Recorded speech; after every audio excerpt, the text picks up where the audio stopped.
ప్రతి సంవత్సరం మార్చి 8న అంతర్జాతీయ మహిళా దినోత్సవం ఇంటర్నేషనల్ ఉమెన్స్ డే. మహిళల సామాజిక, ఆర్థిక మరియు రాజకీయంగా సాధించిన విజయాలను గుర్తించడానికి మరియు వారి హక్కుల కోసం జరిగిన పోరాటాలను స్మరించుకోవడానికి జరుపుకుంటారు. మహిళా దినోత్సవం జరుపుకోవడానికి ప్రధాన కారణాలు మరియు చరిత్రలు ఉన్నాయి. మొదటిగా 1908వ సంవత్సరం న్యూయార్క్లో హక్కుల కోసం పోరాటం జరిగింది. దాని గురించి ఇప్పుడు తెలుసుకుందాము. 1908వ సంవత్సరం న్యూయార్క్ నగరంలో జరిగిన మహిళా హక్కుల పోరాటం అంతర్జాతీయ మహిళా దినోత్సవ ఆవిర్భావానికి ప్రధాన కారణం. దీనికి సంబంధించిన కొన్ని విషయాలు. 1908వ సంవత్సరం ఫిబ్రవరి 28న కొన్ని మూలాల ప్రకారం మార్చి 8వ తారీఖు న్యూయార్క్ నగర వీధుల్లో సుమారు 15,000 మంది మహిళా కార్మికులు భారీ ప్రదర్శన నిర్వహించారు. ఆనాడు మహిళలు ప్రధానంగా 3 డిమాండ్లు కోసం పోరాడారు.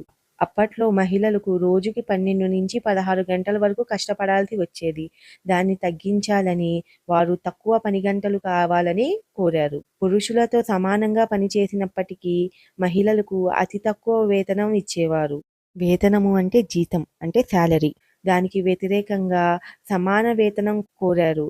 మరుగైన వేతనం కోసం వారు పోరాడారు. అప్పట్లో మహిళలకు ఓటు వేసే అధికారం ఉండేది కాదు. రాజకీయాల్లో భాగస్వామ్యం కోసం ఓటు హక్కును డిమాండ్ చేశారు. అంతర్జాతీయ మహిళా దినోత్సవానికి ప్రపంచవ్యాప్త గుర్తింపు లభించిన తీరు చాలా ఆసక్తికరంగా ఉంటుంది. దాని గురించి ఇప్పుడు నేను చెప్తాను. డెన్మార్క్లోని కోపెన్హగన్లో జరిగిన 2వ అంతర్జాతీయ మహిళా కార్మికుల సదస్సులో జర్మనీకి చెందిన క్లారా జెటిన్ అనే మహిళా నాయకురాలు ఒక ప్రతిపాదన చేశారు. మహిళలకు డిమాండ్లను వినిపించడానికి ప్రపంచవ్యాప్తంగా ఒకే రోజున మహిళా దినోత్సవం జరపాలని ఆమె కోరారు. దీనికి 17 దేశాల నుంచి వచ్చిన 100 మంది మహిళా ప్రతినిధులు ఏకగ్రీవంగా మద్దతు తెలిపారు. క్లారా జెటిన్ ప్రతిపాదనతో 1911 మార్చి 19న ఆస్ట్రియా, డెన్మార్క్, జర్మనీ మరియు స్విట్జర్లాండ్ దేశాల్లో మొట్టమొదటిసారిగా అంతర్జాతీయ మహిళా దినోత్సవాన్ని నిర్వహించారు.